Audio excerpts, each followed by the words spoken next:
Hey everyone.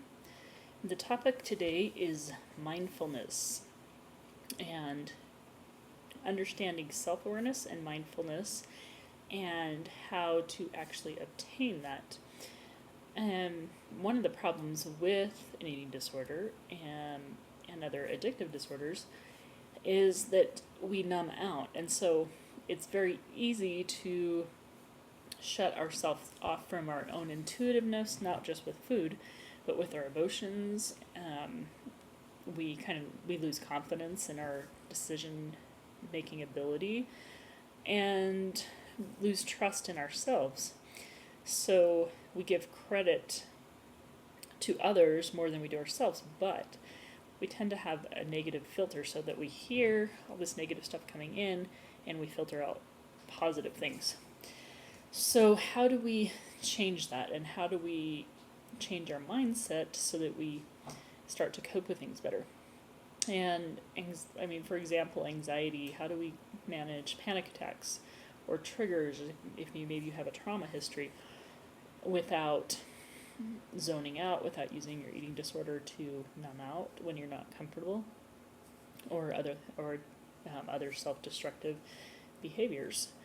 And I helped out with a sexual abuse survivor group for teen girls, and one of the things we do in there is we do what we call the 5 senses awareness. So when you are not feeling present or triggered or feeling like you want to numb out, then you just take a minute to ground yourself by saying, okay, where am I right now? Look around, what's around me? What do I smell? What do I see? What do I hear? What do I feel? And ask yourself these questions. That will help ground you. And then the next thing is recognize that you are, especially if you're triggered for one reason or another, if you're having panic attack, that you are in the present moment, and usually you are in a safe situations even if you don't feel safe at that moment. So take a minute, deep breathe. Breathing can really help change how you're feeling. So take some very slow, deep breaths, and slowing your breathing down will slow your thoughts down. So just those things in itself can be helpful. And then there's other tools that you can use, such as writing it out. Journaling is a really effective way of doing things, or sometimes having different playlists if you have an iPod or some other kind of MP3 player to listen to when you are particularly having a difficult time staying in touch with yourself. But the more that you start to honor yourself and listen to your emotions, the more you are able to make good decisions for yourself, and to reject things that aren't healthy for you, to start building healthy boundaries with yourself and others. So, in other words, you respect other people's boundaries by listening to what they're telling you that their limitations are without getting upset about it or taking it personally. So, and then you also ask others to respect your boundaries. So you don't say yes all the time. You don't bend over backwards all the time at your own expense. And it's not that you don't do things for others, but you do things in a way that, I'm choosing to do this right now, and it's okay for me to do this right now. And I'm not self-sacrificing to the point that I'm damaging myself, that I'm starting to be resentful, that I'm starting to feel out of control and negative because I don't have those clear boundaries for myself.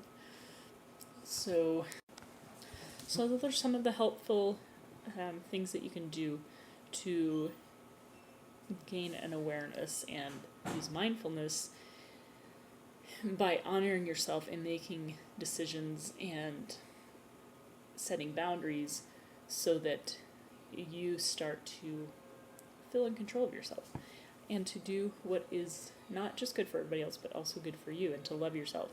And it's not, some people are like, well, that's so selfish if I do anything for myself. And actually, it's less selfish because you overexpend yourself and you're not filling up your own cup. then you're constantly going to be pushed over into a state of being self-destructive or being resentful, and really you'll wear yourself thin to the point that you'll actually be giving less. Where if you are taking the time to take care of yourself, rejuvenate yourself, take some time for yourself, and have things in your life that are absolute. So, it's very easy in our lives to have things come up, and for example, I'm a runner, so it's very easy for things to come up that could take over my runs, and sometimes they do. But I have certain times set aside that that's my running time, and it's not like totally black and white that I'm like sacrificing relationships, but if things come up, I have to prioritize, and sometimes I have to say, no, that's my running time, I'm not going to do that then. And in that way, even if crises come up, unless it's like a life-threatening situation, generally I go do the commitment that I made to myself, and when I'm done with that, I'm willing to help the person, and by then the crisis a lot of times has resolved itself. So, they know I'm supportive, they know I'm willing to be there, but they also know that I have some boundaries and I need to stay in balance myself. So be aware of that and start to set boundaries for yourself so that you can take care of yourself. And that's one of the important things with recovery. And I will see you next week.